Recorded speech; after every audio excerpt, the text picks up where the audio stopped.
یزید تاریخ اسلام کا وہ بدترین شخص ہے جس کے ہاتھ اہل بیت رسول کے خون سے رنگے ہیں۔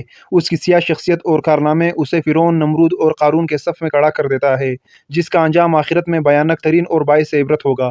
اس نے مدینہ میں فساد مچایا، کعبہ کو نذر آتش کیا اور سینکڑوں صحابہ کو اپنی بیعت توڑنے کی وجہ سے شہید کیا۔ لیکن اس کا سیاہ ترین کارنامہ حضرت حسین رضی اللہ تعالیٰ عنہ اور اہل بیت رسول کو شہید کرنا ہے۔ یزید ملعون کا پورا نام یزید بن معاویہ بن ابو سفیان الاموی تھا، جس کی ولادت 25 ہجری یعنی سن 645 عیسوی میں حضرت عثمان غنی رضی اللہ تعالیٰ عنہ کے دور خلافت میں ہوئی۔ یزید کی ماں ایک عیسائی عورت تھی جس کا تعلق شام کے کلویا قبیلے سے تھا۔ یزید کی پرورش شام کے دیہات میں ہوئی اور ایک عیسائی تایا نے اس کی پرورش کی، اس لیے اسے نصرانی طریقے سے پرورش کیا گیا۔ جب سن 60 ہجری میں حضرت معاویہ رضی اللہ تعالیٰ عنہ نے امیر المومنین حضرت علی رضی اللہ تعالیٰ عنہ سے بغاوت کر کے شام میں بنو امیہ حکومت کی بنیاد رکھی تو اس وقت یزید نوجوان تھا، اور پھر صلح حسن کے بعد جب پوری اسلامی حکومت حضرت معاویہ رضی اللہ تعالیٰ عنہ کے ہاتھوں میں آئی تو انہوں نے شام، عراق، مصر اور حرم میں اپنی حمایتیوں کے ذریعے خطبوں میں یزید کا نام لینے کا حکم دیا۔ امام حسن رضی اللہ تعالیٰ عنہ سے کی جانے والی صلح کو توڑ لیا گیا۔ سن 60 ہجری میں نبی صلی اللہ علیہ وآلہ وسلم کی پیشن گوئی کے مطابق یزید تخت نشین ہوتا ہے اور تاریخ اسلام کا ایک سیاہ باب کھل جاتا ہے۔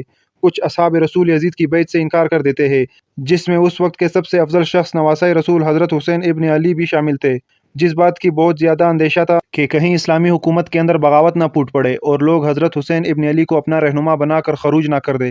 اس جرم میں امام حسین اور اہل بیت رسول کو سن 61 ہجری میں میدان کربلا میں یزید کے حکم سے شہید کر دیا جاتا ہے، اور ان کے سر کو بطور عبرت شام کے بازاروں میں نیزوں پر بلند کیا جاتا ہے اور لوگوں کو دکھایا جاتا ہے کہ بغاوت کا کیا انجام ہوتا ہے۔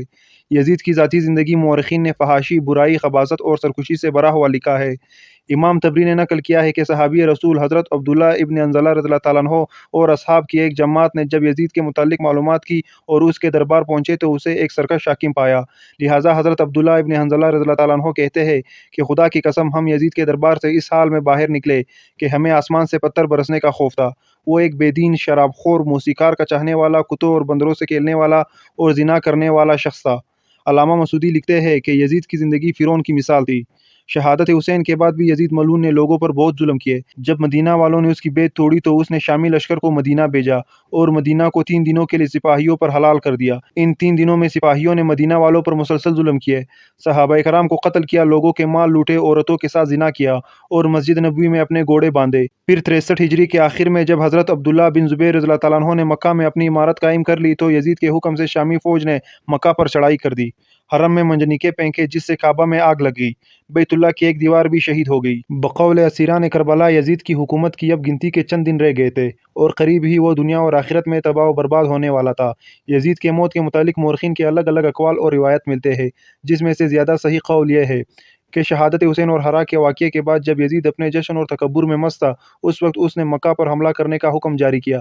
یہ سن 64 ہجری ربیع اول کا مہینہ تھا۔ چند ہی دنوں میں وہ ایک موذی بیماری میں مبتلا ہو گیا۔ اس کے پیٹ میں خطرناک درد اٹھا جس سے اس کے آنتیں سڑنے لگی۔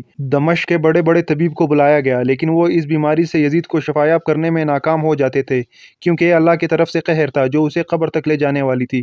آنتوں کے سڑنے کے بعد وہ بستر پر مچھلی کی طرح تڑپنے لگا اور اپنے بستر پر پاؤں مارتا تھا۔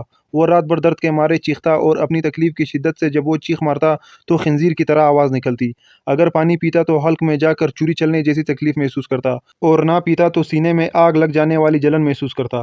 تاریخ الکامل کے مطابق 15 ربیع الاول کے دن اسی حالت میں تڑپتے ہوئے وہ واصل جہنم ہوا۔ جب اس کے درباری اس کے قریب گئے تو یزید کی لاش سے بھیانک بدبو آنے لگی جس سے لوگ دور بھاگنے لگے۔ ایک روایت کے مطابق اسے مقام حرین میں دفن کیا گیا، اور جب بنو عباس کی حکومت آئی تو انہوں نے یزید اور اموی حاکم کے قبر کو پھر سے کھود کر جب اس کی لاش باہر نکالی تو وہ بدترین حالت میں تھی، جسے خلیفہ منصور نے باعث عبرت سولی پر چڑھانے کا حکم دیا۔ ویڈیو پسند آئے تو چینل کو سبسکرائب کر لیں تاکہ اس طرح کے آنے والے ویڈیوز آپ تک پہنچ سکے۔